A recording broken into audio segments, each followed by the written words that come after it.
Welcome back to day 2 of Hard to Kill. In the gym today, doing a lower body session. This is the 4th week of training with more sprints and jumps, trying to shift my focus to being a bit more explosive and fast and athletic after a long period of strength training. Having a lot of fun with it, getting a lot of newbie gains. Today we've got some seated box jumps, trap bar jumps, and some single leg landmine RDLs and some ab rolls. 4th week is deload week, so I'm going to be doing a little bit less volume, but keeping the intensity high.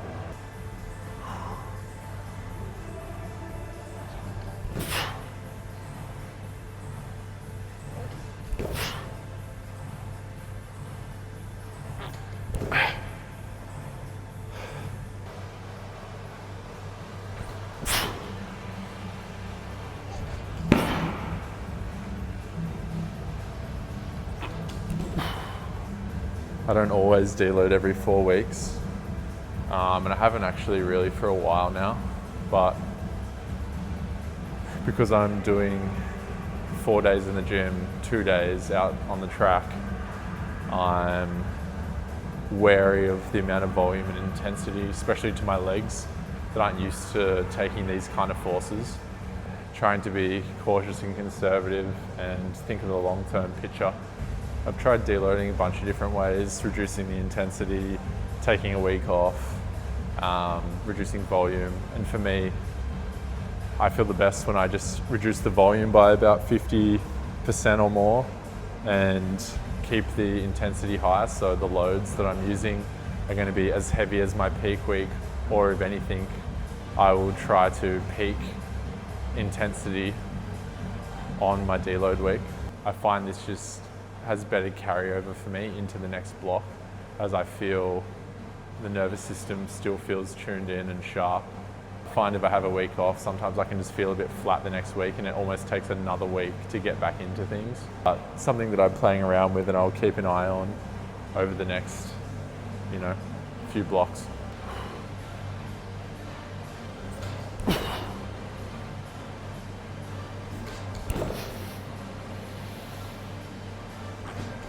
Should everyone deload? Definitely not. I think you really have to earn your deloads. Most beginner lifters aren't going to have to worry about deloads for a long time. I think it's actually important to experience what overtraining feels like and really pushing into that red zone, so you know you need a deload and you have a better idea of where your line is there, and the only way to find out is to go there. How do I know if I hit that line? Essentially, when sleep starts to get worse, I just feel a bit more, I can feel my nervous system feeling fried when I'm going to bed. My mood's usually down. I might start getting a little bit sick, which doesn't happen to me often. A big one is just I feel not excited to lift weights, which I usually do all the time. So if I'm coming into sessions and I'm like, oh, I don't want to do this, and my sleep's not there, it's generally a good sign. Even sometimes I think I've gotten some gut damage and skin issues have arose from overtraining for too long. Now I can really feel, I can catch it pretty quick when I feel those signs. And if I've been lifting heavy for a while, I'm keeping my eyes out for those signs, so I can catch it early, have a deload, and then get straight back into it. Haven't done these in a while, so just building them back up to where they were. Starting to feel good. Weirdly for me, front squats have always felt better than back squats, which for most people it's the other way around. I think that upright position just feels better to me. Anyway, just warming up.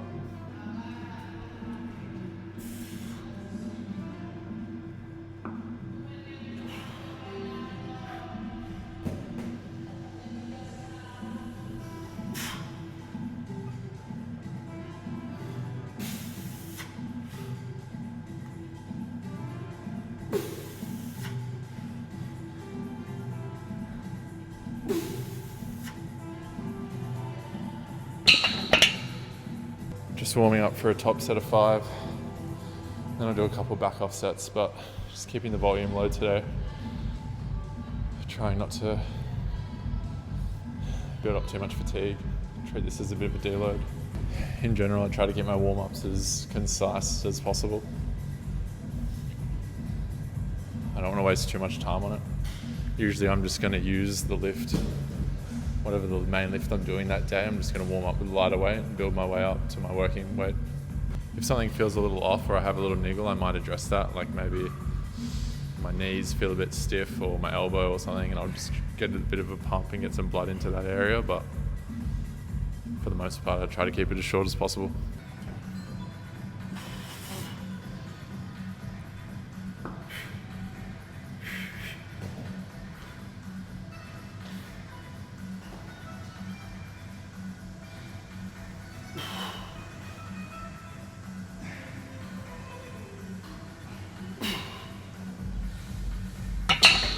$120 for 5 for my top set today.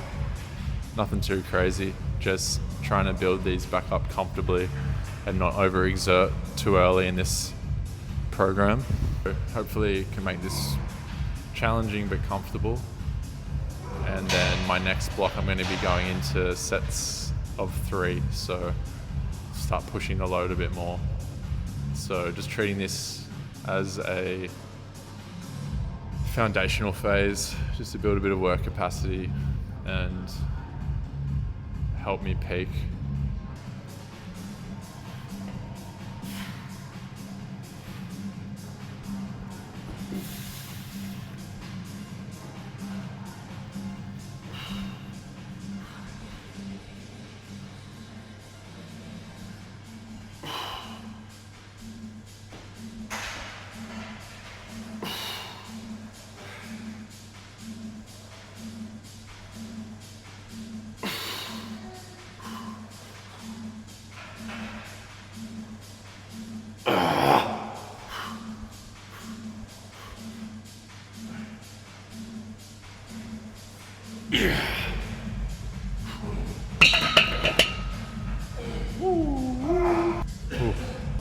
Yep, that felt pretty tough. About right where I wanted it. I think I probably could have got 122, but it would have just gotten a bit uglier. Glad I stuck to that. Working sets, I'm going to go for 105. I haven't trained in this way before, working up to a top set and then doing back off sets based off a percentage of the top set. It's been interesting to try a different way of loading. Be interesting to see where I end up at the end of this block. So my training week at the moment is Monday I'm doing sprints outside, where I'm doing focusing on acceleration, doing some jumps and some throws. Tuesday I'm doing a lower body session this session. Wednesday is an upper body session. Thursday is another sprint day where it's more, I'm working on sprint capacity because I'm just returning. Well, I haven't done much sprinting in my life, to be honest, so it's all pretty new to me. So just building up capacity in my legs, my body, so I can handle those kind of forces without breaking or popping or tearing something. I've built up a lot of strength in the gym doing, fairly static movements. It's a very different thing to expressing that strength in a dynamic fashion. So taking my time with it, building up tolerance in my connective tissue, in the joints, in my legs, everywhere, to be able to handle those high impacts. Friday is another lower body session, Saturday is another upper body session. And then I'm trying to get in a mobility session for the side splits in there somewhere as well. But that's been a little bit less consistent.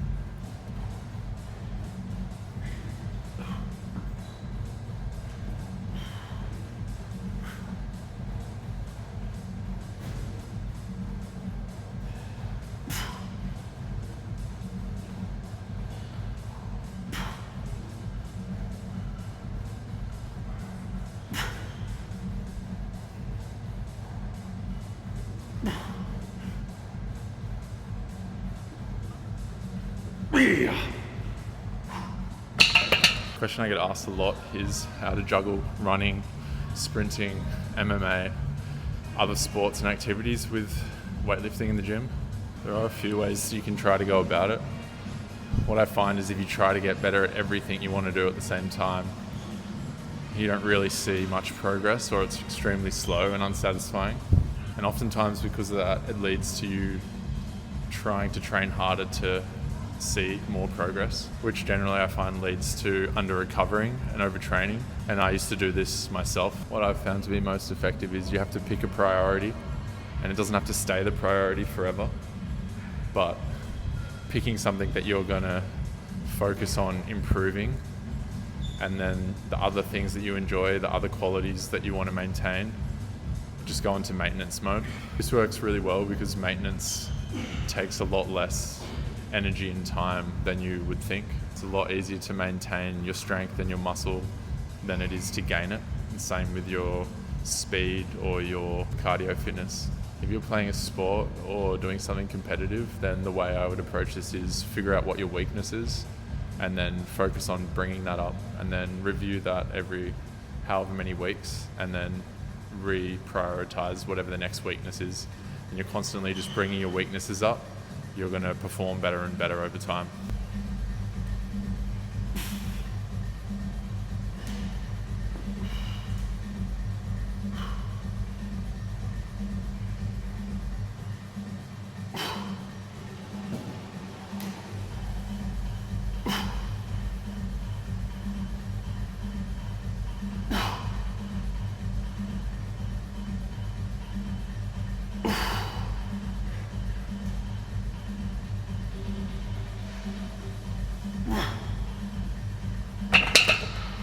Three plates. I'm a little bit scared. See what happens.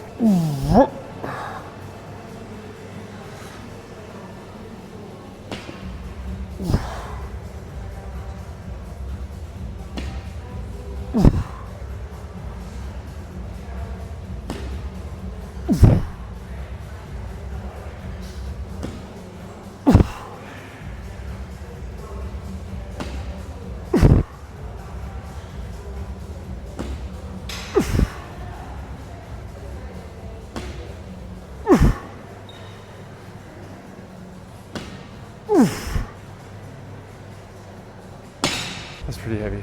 It's been really fun progressing these. I'm looking forward to seeing how regular barbell RDLs feel next phase.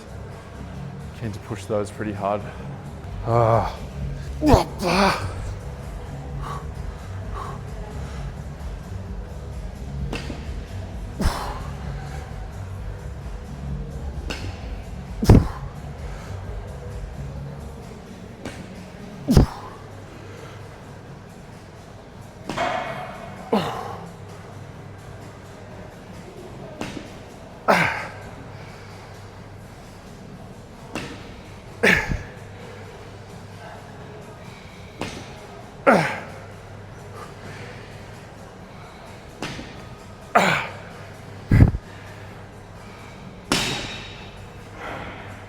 The left glute gets cooked on those.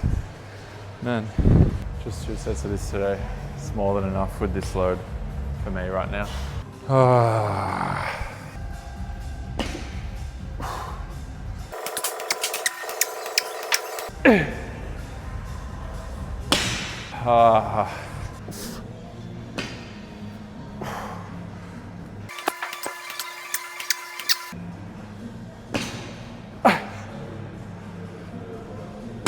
That may have been too heavy for this week, to be honest. Finishing with 2 sets of ab rolls. Really want to get these without band assistance. They're so hard. I'm going to try and get 2 sets of 20. Pretty ambitious. See what happens.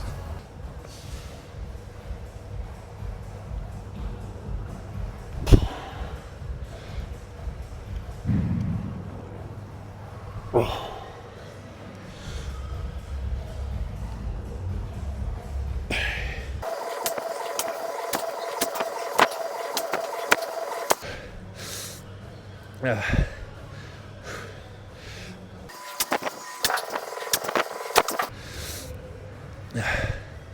5 more. Come on.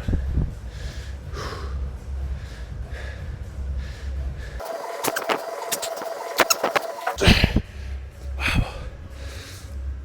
Yeah.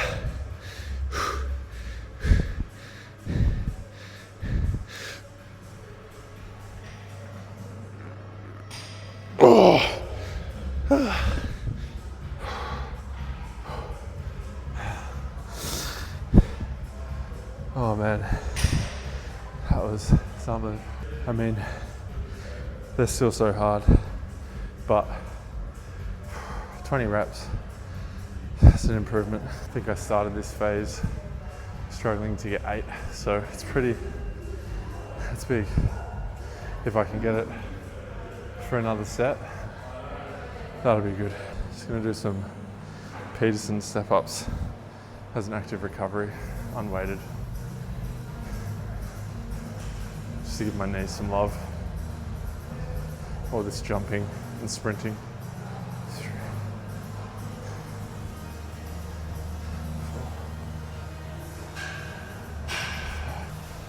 4.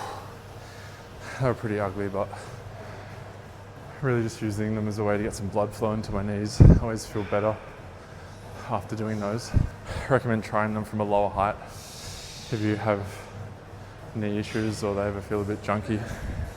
It's an easy one you can do anywhere. Get a bit of blood flow in the knees. Do the other leg.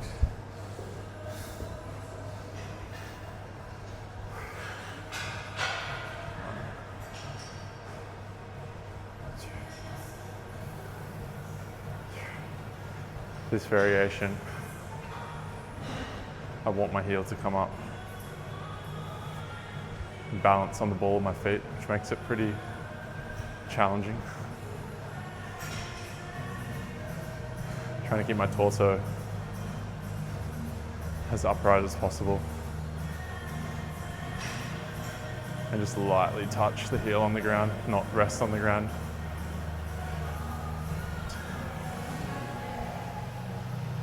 The slower and more controlled, the better with these.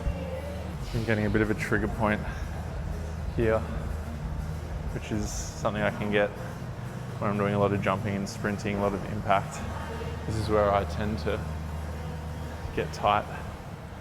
Not sure exactly where I'm compensating, somewhere, probably my glute. Sometimes I just need to give it a good bit of pressure to release the tendon and the insertion here. I'll be pretty stoked here if I can hit another set of 20. That'll be a nice way to wrap up this phase. I think I'm gonna do an isolation in that end range position for the next phase. Accumulate some time in that most challenging position. And then the next phase, get a lighter band, build it up again. Just keep going like that. I want to say this is gonna be a grind, but I'm trying to stay positive. This is gonna be so easy and fun. This is gonna be so easy and fun. Okay.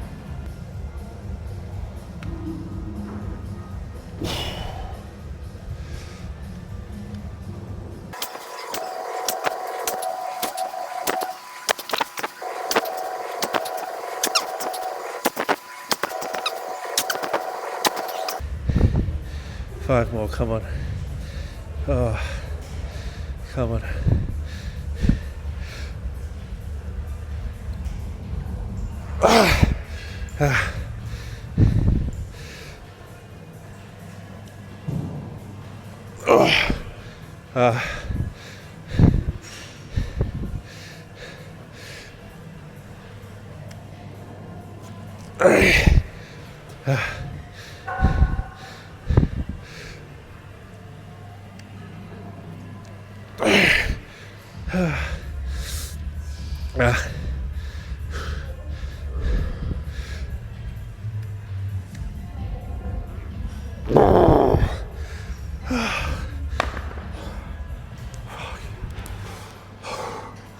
Oh man, thank God that's over. 2 sets of 20, pretty happy. How did you develop like the inner chest? Just get strong at bench. Strong bench, strong dip. If you want to really simplify it, just think like, okay, what do I want to grow? Chest, shoulders, whatever. What exercise is going to allow me to load it the most? Is like, that doesn't mean you don't do other things, but that should be the main focus. Like, yeah, like if you can bench press 1.5 times your body weight, your chest is going to get big. Like, you know what I mean? So same with dips, same with like just dumbbell pressing, but just make sure like with dumbbell pressing, for example, bench is easy, or like not easy, but like, you know, make sure the bar touches your chest, go up. Dumbbells is where a lot of people will try to go heavy, but like not get full range, and then your chest won't grow. That's just more triceps because you're just in this top range. So if you just literally just drop the weight as low as you have to, the best way to do it is your first exercise, make it your bench press or your like heaviest strength exercise. Try to do that really heavy. Ideally, you want to try to not fail on those lifts because it's so heavy and it's very technical. You don't want to fail. You want to go to technical failure, and then where you fill in the gaps is then you'll go to like your B series is going to be like some sort of dumbbell press, and that's where you can go to failure, but still making sure that you're going to be able to get more range with the dumbbell press. So just go neutral grip, prioritize the stretch. Don't go so deep that you lose tension, but as deep as you can get with tension. Heavy bench, just work on getting your bench up, at least over your body weight. Work on your dips, think about it. Same with shoulders. Everyone just spams lateral raises, but like, what are you gonna do? Like 10 kilo lateral raises, like overhead press, like get strong at that. Lift heavy as fuck weights, like, and your body's gonna get big. Try to do all these little different isolation exercises, hit them from every angle. But it's like, man, if you just did like some sets of like heavy bench or heavy overhead press or heavy squats or heavy, like whatever the muscle is, like that's gonna give you a way bigger stimulus. And then you fill in the gaps with those little fluffy things, because there's a lot of technique and most people just like don't have a good relationship with bench because they're not doing it right. And it's, and then I get injured. and it looks really simple. It's just like push the bar up, which is true, but like it's very technical. Same with everything. Like they're a skill. You can get away with like lifting any weight, any way for a while, but you'll hit a point where you either get injured or you just plateau. And that's just because your technique isn't, you don't have all these little tiny things that seem like they shouldn't make a difference. They're so small, but they all add up. All these little 1%, one on their own may not make a difference. What they represent is every little thing you need to get your body in the most efficient position to lift a weight that you shouldn't be able to lift. But you can lift it because you've got your body in the most efficient position where all your leverages and everything, you're using everything you can to your advantage, and you can lift these weights that like, you would look at the person like, you shouldn't be able to lift that much weight, like you're not that big. But how can this 40 kilo Chinese weightlifter just like snatch 200 kilos? Like, it's because everything is just perfectly precise, and which is the same with all those lifts. Yeah, exactly. Set up. Pretty happy with that session today, to be honest. Hit all the numbers I wanted to hit. Really happy with the ab rollout. That's big progress for me. So it's good to know that that's going in the right direction. Sometimes it just feels like it's just always hard, and it's hard to measure sometimes. But really excited to get that. I think that's going to be a big unlock for me. Tomorrow we got upper body, bit of bench. That'll be fun. I missed my reps last week, so let's see if I can hit them this week. Looking forward to sets of 3 next week. Push some numbers closer to what I was pushing earlier in the year before I had a bit of a break. So looking forward to that. I'm gonna go get a meal in. I'll catch you on the next one.